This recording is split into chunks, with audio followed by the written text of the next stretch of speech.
NBC News in depth tonight, the growing problem of prescription drug abuse among teens. Authorities say prescription drugs can be too easy to get and a hard habit to break.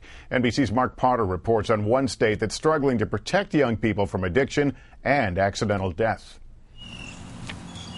At a cemetery in Moorhead, Kentucky, Karen Shea mourns the loss of her 19-year-old daughter, Sarah.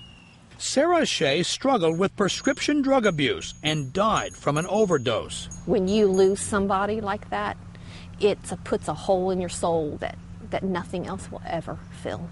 A few miles away, Lynn and Sam Kissick are suffering their own devastating loss. I'm so glad you kept all these pictures. Their daughter, 22-year-old Savannah Kissick, also died from abusing prescription painkillers and sedatives. She was full of spirit.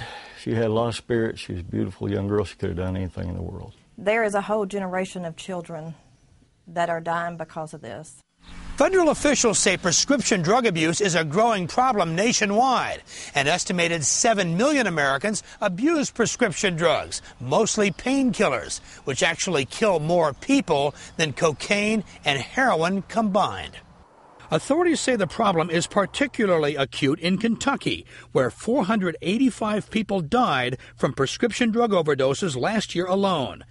In Greenup County, half the cases seen by coroner Neil Wright were drug-related. I would say 85 to 90% of those calls were prescription pill calls. Even a chief deputy sheriff here was arrested for alleged conspiracy to distribute prescription painkillers. Class, let's stand. Pastor Wayne Ross runs a drug rehabilitation clinic in Mount Sterling, Kentucky. How many people are involved in prescription drug abuse?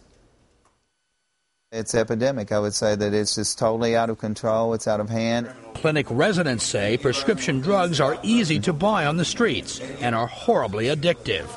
Addicts now clog the courts and jails. I see good kids from good families, doctors, lawyers, teachers. Devastated parents urge officials to do a lot more to crack down on illicit pill suppliers. Something needs to be done because it's killing our kids every day, leaving more and more grieving families behind. Mark Potter, NBC News, Moorhead, Kentucky.